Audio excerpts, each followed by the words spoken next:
Assalamualaikum warahmatullahi wabarakatuh.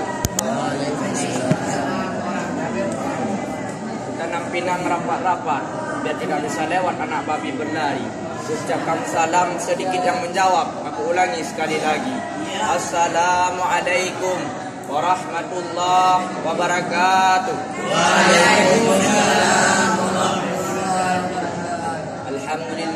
Alhamdulillahi rabbil alamin.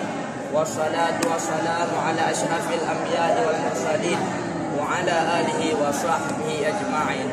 Amma ba'd. Faqala Allah Ta'ala fil Qur'anil Karim, a'udzu billahi minasy syaithanir rajim. Bismillahirrahmanirrahim. Himmatul rijal tasqutul jibal.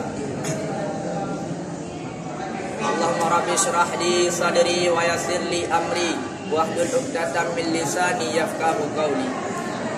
Sadaqallah.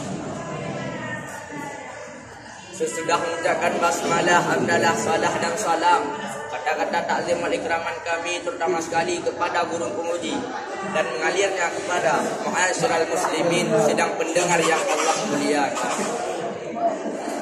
Hadirin sidang pendengar yang Allah muliakan. Memang penyesalan datangnya terlambat.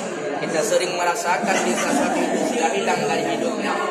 Orang tua baru timbul rasa rindu di saat dia telah tiada. Kawan baru timbul rasa kangen di saat dia telah pergi. Begitulah manusia saat masih bersama dicuekin, diabaikan. Karena keadaan semacam inilah timbul hasrat kami untuk buat pidato dengan judul Terasakan Sesudah Merasakan. Hadirin sidang pendengar yang Allah muliakan.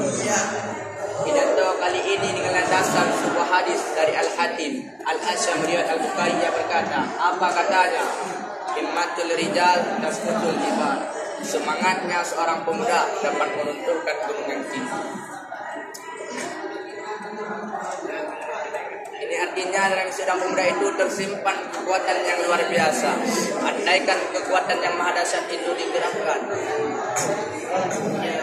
saudaraku, pemuda-pemuda Islam umat baginda Muhammad sallallahu alaihi wasallam. Umur kita manusia ada 3 fase ataupun masa. Masa pertama adalah masa kanak-kanak, dan yang kedua masa muda, dan yang ketiga masa tua. Di antara 3 masa tersebut ada satu masa menginjakan awal yang menjadi menentu keberhasilan dunia dan akhiratnya terhadap seorang manusia. Satu masa yang menjadi cerminan kehidupan, yang menjadi warna dalam hidupnya. Bila di masa itu engkau gagal, maka akan gagallah seluruh kehidupanmu. Itulah masa muda. Namun sayang saudara-saudaraku, kita sering mengabaikan umur emas ini. Kita sering menyanyiakan peluang emas ini. Padahal masa muda itu masa di mana berjayanya seorang anak manusia untuk menghasilkan karya-karya indah untuk agama dan bangsa. Mengapa demikian? Karena pepatah mengatakan, himmatul rijal tasqutul jibal. Semangatnya seorang pemuda dapat meruntuhkan gunung yang tinggi. Ini artinya dalam diri seorang pemuda itu tersimpan kekuatan yang luar biasa. Andaikan kekuatan yang maha dahsyat itu dikerahkan, dikeluarkan untuk berkarya untuk dunia dan akhiratnya, pasti akan terwujud. Bukankah 10 orang yang sahabat Rasul jamin masuk surga, 7 orang di antaranya adalah anak-anak muda? Bukankah menara angkut Konstantinopel mampu ditaklukkan oleh Muhammad Al-Fatih, sedangkan kala itu ia berumur 21 tahun? Banyak sekali pemuda-pemuda Islam yang mampu mengukir prestasinya yang gemilang, yang membuat mata dunia takjub dibuatnya. Tapi zaman sekarang pemuda-pemuda telah hilang karismanya, telah lenyap semangatnya. Di dalam zaman terseret dalam arus modern, pemuda sekarang hanya sibuk memikirkan cinta. Menurutnya, hidup seorang pemuda tanpa cinta bagaikan langit tak berbintang. Memang saat ini engkau belum merasa betapa berharganya nikmat umur muda, tetapi di saat masa tua datang itu menyapa, kala itulah engkau baru merasa betapa berharganya nikmat umur muda. Ini yang pertama. Sedangkan yang kedua, wal afiyatu la ya'rifu qadra illa ahlul bala'i. Kebahagiaan tak akan diketahui kadarnya kecuali oleh orang-orang yang tertimpa musibah. Saudaraku, dalam hidup ini kita selalu dihadapkan dengan 2 keadaan yang saling berlawanan, antaranya bahagia dan duka, persis seperti siang dan malam. Kadang bahagia menyapa, kadang juga duka melanda. Maka karena itu engkau harus paham, jika engkau berada di waktu siang, ingatlah bahwa malam akan datang. Begitu juga di saat engkau berada dalam keadaan gelapnya malam, Kau jangan sedih, yakinlah bahwa lembutnya jas matahari pagi dan burung yang berkicau akan segera datang menyapa. Artinya, di saat engkau berada dalam keadaan senang, ingatlah baik-baik bahwa susah akan datang. Di saat engkau makan ayam, jangan lupa suatu saat engkau akan makan telur. Di saat engkau menggenggam HP yang bermerek canggih, plus mahal, maka engkau jangan lupa bahwa suatu saat engkau akan menggenggam HP yang rendahan, yang hanya bisa teleponan dan pesan. Dan yang ketiga, wasa'ihu la ya'rifu qadrahu illa ahlul maradi.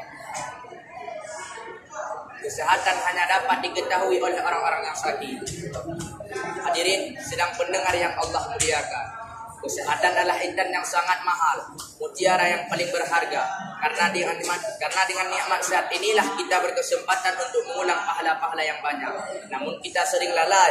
Di saat tubuh kita sehat, kita memakainya untuk tidur, untuk duduk-duduk, podi-podi. Sedangkan waktu duha, waktu witir, waktu tafakur kita biarkan berlalu begitu saja tanpa adanya manfaat. Nah, kapan semua itu baru terasa berharga? Di saat sudah lemah, di saat sudah terbaring lemas, mata berkunang-kunang menatap dinding rumah sakit.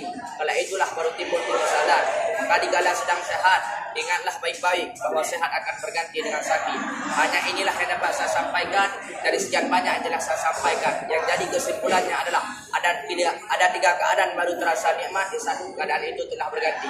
Hebatnya masa muda baru terasa di saat sudah tua. Bernilainya waktu senang di saat sudah susah.